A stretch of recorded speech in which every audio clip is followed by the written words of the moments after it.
बिस्मिल्लाहिर्रहमानिर्रहीम, अस्सलाम वालेकुम। आज हिजबुल्लाह ने इजराइल की हाइफा पोर्ट पर हमला किया है और इतना ये तबाहकुन हमला है कि इसराइल की सारी, समझ लीजिए, उसका जो सांस है वो हाइफा पोर्ट है। सारा इसराइल का एग्जिस्ट करना हाइफा पोर्ट से है। लेकिन हकीकत टीवी आपको दो तस्वीरें दिखा रहा है, फिर हम आपको वीडियोस भी मजीद दिखाते हैं। ये आपने सेंस करना है और समझना है इस पॉइंट को। इसराइल के अंदर बहुत बड़ी तबाही आने वाली है और तबाही आने से पहले अगर किसी को सबसे पहले सेंस करना आता है तो वो होते हैं परिंदे। इसकी रूहानियत भी बड़ी अहमियत है और इसकी साइंस के पॉइंट ऑफ व्यू से भी बड़ी अहमियत है। आप जरा ये दो तस्वीरों को देखें, आप गौर करें कि आम रूटीन में इसराइल से बहुत सारी तस्वीरें आती हैं, लेकिन जो आज तस्वीरें आ रही हैं उसमें एक चीज नजर आ रही है कि परिंदे अब इजराइल से, हाइफा से, खास तौर पर सिर्फ हाइफा की बात हो रही है, यहाँ से उड़कर जा रहे हैं और उन्होंने उन इलाकों को छोड़ना शुरू कर दिया है। अब ये असल में इसकी अहमियत इतनी ज़्यादा है कि अगर हम रूहानी तौर पर बात करें तो आगे चलकर रूहानी तौर पर भी समझते हैं, लेकिन असल चीज़ ये है जो परिंदे होते हैं या जानवर होते हैं, ये असल में अल्लाह ने इनको ऐसा सेंसर दिया होता है कि इन्वायरमेंट के अंदर कोई भी बड़ा इवेंट जब होने लगता है, चाहे तूफान हो, अर्थक्वेक हो, डिस्टर्बेंस हो, साइंस तो सिर्फ इस हद तक बता सकती है ना, क्योंकि साइंस रूहानियत से दूर है, वो तो खाली है। लेकिन साइंटिफिकली वो कहते हैं कि यहाँ पर इनकी हायर सेंसिटिविटी की वजह से एटमॉस्फेयर का जो प्रेशर चेंज होता है, इंफ्रासाउंड या मैग्नेटिक फील्ड, ये उसको सेंस करते हैं और वहां से फिर मूव कर जाते हैं। अब रूहानी तौर पर जो लोग समझते हैं, ये नेगेटिव एनर्जी जो होती है या कोई तबाही होती है, उस पर उनको पहले पता चल जाता है कि यहाँ पे तबाही आने वाली है। आपने कभी गौर किया, जो उजाड़ जगह होती है वहां पर परिंदे नहीं होते। अब इसराइल के अंदर ये जो चीज़ है, इसकी रूहानी अहमियत कितनी ज़्यादा है कि हज़रत नूह अलैहिस्सलाम ने जब तूफान थमने वाला था या थम रहा था तो फिर फख्ता को भेजा था, तो वो वहाँ से ऑलिव्स की एक शाख लेकर आई, तो पता ये चला कि तूफान थम रहा है। दोबारा ये भेजा तो उसके बाद वो नहीं आई, तो इससे क्लियर हो गया कि तूफान थम रहा है। यानी जो अमन वाले इलाके होते हैं, परिंदे वहाँ चले जाते हैं। जहाँ पर नेगेटिव एनर्जी होती है, बेसुकूनी है या बर्बादी आनी होती है, परिंदे वहाँ से कूच करना शुरू कर देते हैं, क्योंकि वो वहाँ ठिकाना बनाते हैं जहाँ पर अमन होता है। इसराइल में बहुत हमले हुए हैं, रिसेंटली हमले हुए हैं, हाइफा पर हमले हुए हैं। लेकिन अब जो मनाजिर सामने आ रहे हैं, ऐसा होता है कि एक जगह पर कोई हमला हो तो जाहिर सी बात है परिंदे वहां से होते हैं, चले जाते हैं। लेकिन कंटिन्यूसली जो तस्वीरें और मनाजिर आ रहे हैं, उससे ये चीज़ बड़ी इंडिकेट हो रही है कि इसराइल के बाकी इलाकों में परिंदे मौजूद है, लेकिन वो हाइफा खाली करना उन्होंने शुरू कर दिया।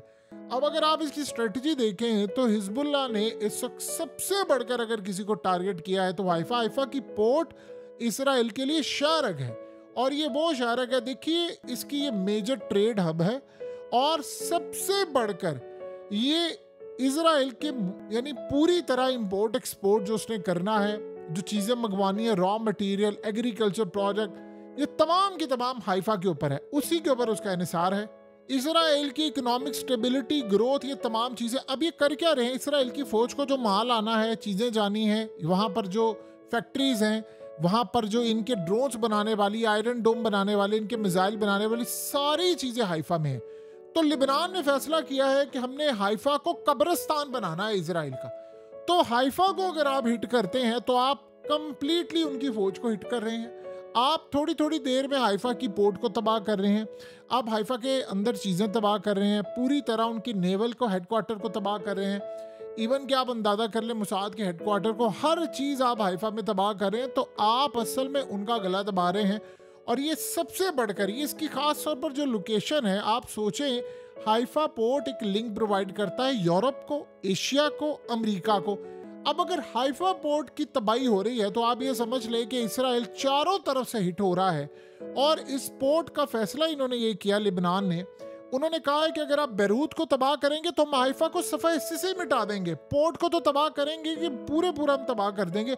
ना ट्रेड होगी, ना आपकी इकोनॉमी चलेगी, ना सामान जाएगा, ना इंडस्ट्री चलेगी, ना लोकल चलेगा, और ना ही कंट्री एट लार्ज चलेगा।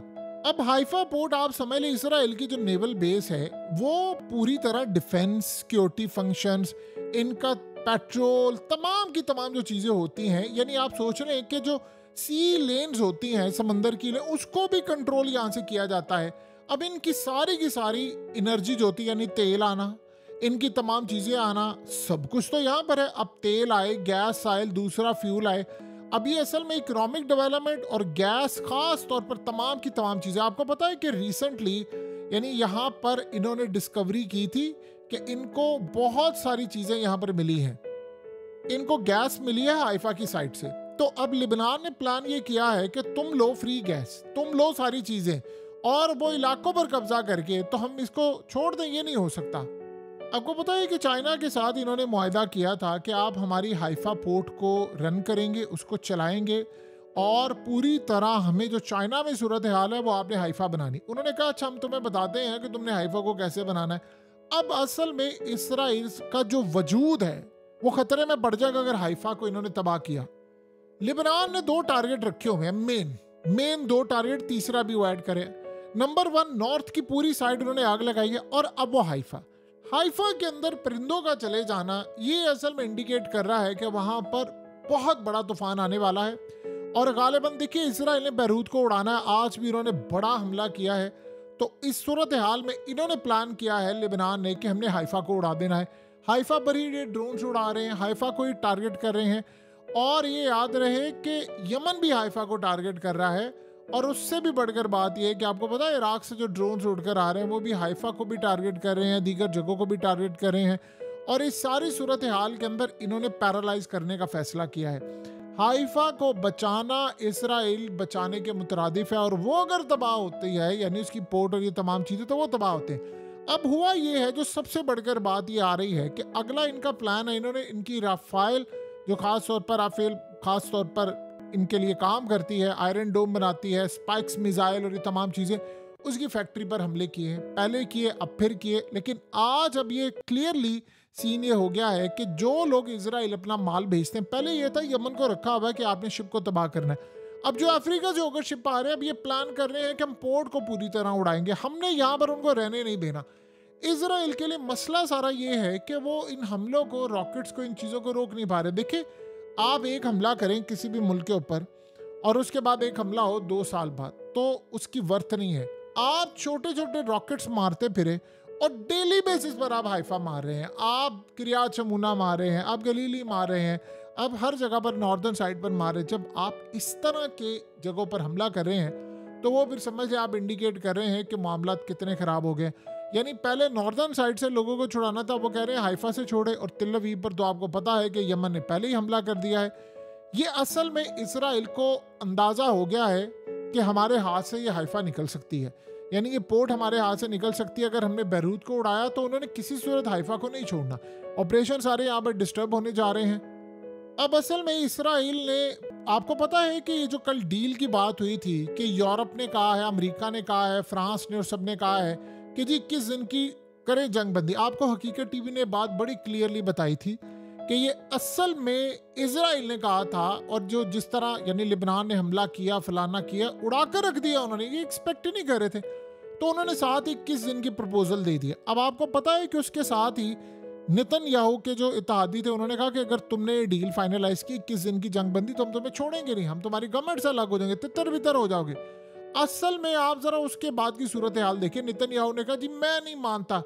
आज सूरत हाल है, अमेरिका और यूरोप की जानिब से बात आई है कि नेतन्याहू के कहने पर ही हमने ये डील प्रोवाइड की है, और अब ये पीछे हट गया है। असल में वो ये चाह रहा था, फौज ने उसको कहा है कि भाई तुम इसको डील को लो ताकि 21 दिन जंगबंदी हो, हम अपने लोगों को मुंतकिल करें, नए शेल्टर्स में लेकर जाएं, उनको मुंतकिल करें। ये हाइफा को टारगेट कर रहे हैं, हम अपनी सप्लाई चेन बेहतर करें। अभी तो हमें सांस भी नहीं लेने दे रहे, उधर से रॉकेट है, उधर से इराक मार रहा है, उधर से लिबनान मार रहा है, फलाना कर रहा है, इधर से आ रहा है, तो हम क्या करें। और नॉर्दर्न साइड पे वो कह रहे हैं कि 80% तो घर महफूज ही नहीं है, टुकड़े टुकड़े हो रहे हैं उनके घरों के। तो इस सारी सूरत हाल में नेतन्याहू ने कहा उनको कि आप डील करें, और मैं दुनिया को ये कहूँ कि अमेरिका ने मुझ पर प्रेशर डाला है। जब ये सूरत हाल हुई तो उसके इत्तेहादियों कहते हैं भाई हम छोड़कर जा रहे हैं। अब नेतन्याहू नहीं, मैं नहीं ये डील को मानता, और अब वो इनको जलील कर रहे हैं कि तुमने हमें आगे लगा कर ये काम किया है। सो असल में इजराइल, अब आज आपको पता है कि नेतन्याहू यूएस गया हुआ है, और यूएस जाकर वो कह रहे हैं अमेरिका को कि आओ जंग में कूदो मेरे साथ। अब अमरीकी कह रहे हैं भाई हमने अभी नहीं आना, क्योंकि अगर वो जंग में कूदते हैं तो देखिए इलेक्शन में बहुत बड़ा झटका लगेगा कमला हैरिस को और बाकी सारों को और इनकी इस्टेब्लिशमेंट को। तो इस सारी सूरत हाल के अंदर बड़ा अजीबोगरीब मामला इस वक्त सामने आया है। एक चीज याद रहे, इसराइल ने इस जंग के अंदर बहुत सारी चीजें मिसकैलकुलेट कर ली हैं और उनने एक चीज ये है कि हाइफा उनकी जो शारग है वो बचेगी नहीं। यानी अगर आपकी शारग कट जाए तो आप बताएं फिर आप क्या करेंगे। सो इस सारी सूरत हाल में हाइफा उनके लिए वही मकाम पोर्ट रखती है और हाइफा शहर पूरी तरह उनकी नेवल बेस का एक हेडक्वार्टर और तमाम चीज़ें हैं। अगर वो यहाँ तक आ गए हैं तो उनके नेवल हेडक्वार्टर को भी उड़ा देंगे और वो दिन दूर नहीं है कि आप ऐसी सूरत हाल देखने को मिलेगी, क्योंकि आयरन डोम इनके बहुत सारे मिसाइलों को रोकने में नाकाम रहा है।